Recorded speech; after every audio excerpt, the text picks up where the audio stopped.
Ya, pemirsa, topik pilihan yang berhasil dihimpun oleh tim redaksi kami dan semoga bisa menjadi salah satu referensi untuk Anda. Dari topik pilihan berikutnya kami akan mengajak Anda untuk menyimak informasi emiten pilihan. Dan kali ini masih berkaitan dengan kebijakan pemerintah, insentif PPNBM barang mewah lebih kepada kendaraan bermotor. Pemirsa, mungkin dari sisi momentum, karena beberapa saham pada perdagangan kemarin yang menguat signifikan, ataupun sektor yang terdampak ini hari ini kembali mengalami koreksi. Tapi paling tidak, informasi fundamental dari emiten yang terdampak berikut ini bisa menjadi salah satu referensi untuk Anda dalam mempertimbangkan investasi, terutama dalam jangka menengah ataupun untuk jangka panjang. Salah satunya adalah dari pelaku industri otomotif terbesar di Indonesia, ada PT Astra International Tbk, atau dengan kode saham ASII, yang memproyeksikan akan adanya penambahan penjualan sebagai dampak relaksasi dari PNBM dari nilai barang mewah terhadap kendaraan bermotor, pemirsa. Di mana Astra International ini juga sudah menghitung akan terjadi nantinya peningkatan penjualan dari sisi jumlah dari target yang sudah ditetapkan, terutama di tahun 2021 ini. Dan seperti apa informasi selengkapnya, mari kita simak tayangan berikut ini. Dikutip dari berbagai sumber, Head of Investor Relations Astra International Tira Ardianti mengungkapkan pihaknya memiliki pandangan positif terhadap kebijakan relaksasi PPNBM bagi kendaraan roda 4. ASII mengharapkan kebijakan ini akan berkontribusi terhadap penjualan bulanan kendaraan roda 4. ASII akan memperhatikan tambahan kebutuhan suplai mobil jika ada peningkatan permintaan sebagai dampak dari kebijakan PPNBM tersebut. Jenis mobil pabrikan ASII yang akan mendapatkan manfaat dari program relaksasi PPNBM ini terhadap produk mobil berkapasitas kecil, seperti Avanza, Xenia, Rush, Terios, Yaris, serta mobil LCGC. Sementara Innova dan Fortuner tidak akan mendapatkan fasilitas tersebut karena adanya batasan ukuran maksimal kapasitas mesin.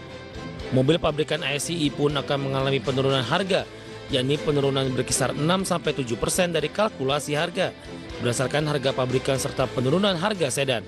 Untuk harga OTR mobil sedan akan turun berkisar 20 hingga 22%. Berdasarkan target 51% market share ASII, diperkirakan penjualan ASII yang sebelumnya ditargetkan berkisar di atas 375.000 unit akan bertambah 40.000 unit, sehingga penjualan kendaraan ASII diperkirakan akan di atas 415.000 unit. Berdasarkan data 2020, market share ASII dalam penjualan kendaraan roda 4 terdiri atas penjualan merek Toyota 31%, Daihatsu 17%, dan Isuzu 3%, sehingga total market share perseroan sebanyak 51%. Bagi sumber Adex Channel.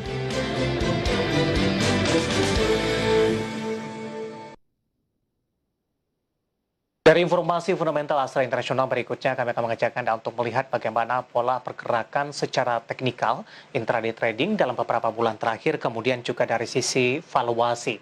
Langsung saja kita ke grafis yang pertama, pemirsa. Setelah mengalami penguatan cukup signifikan pada perdagangan kemarin, Astra International hari ini volatilitasnya cukup tinggi.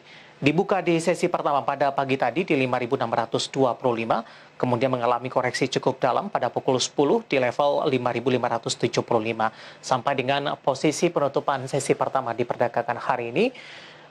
Astra International masih bergerak di level yang sama di 5.575. Namun di pembukaan sesi kedua ini kembali mengalami penguatan, menembus di level 5.600.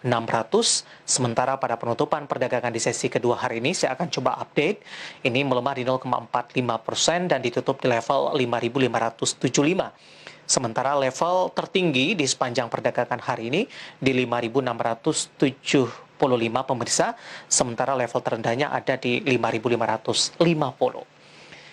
Kita beralih ke grafis selanjutnya, kita akan coba lihat pergerakan saham Astra International di dalam beberapa bulan terakhir, pemirsa, mulai dari Juli sampai dengan perdagangan hari ini. Ya, di Juli, Agustus ini masih bergerak di level 4.800-an, September menembus ke level 5.000-an, sementara di Oktober kembali berada di bawah level 5.000-an di 4.610. Kemudian di November, Desember, dan Januari ini mengalami penguatan dan sudah menembus ke level 6.000-an. Di Januari tepatnya menyentuh ke level 6.225 secara bulanan. Di Februari ini masih bergerak di level 6 ribuan, tapi sudah posisinya agak lebih rendah dibandingkan dengan Januari.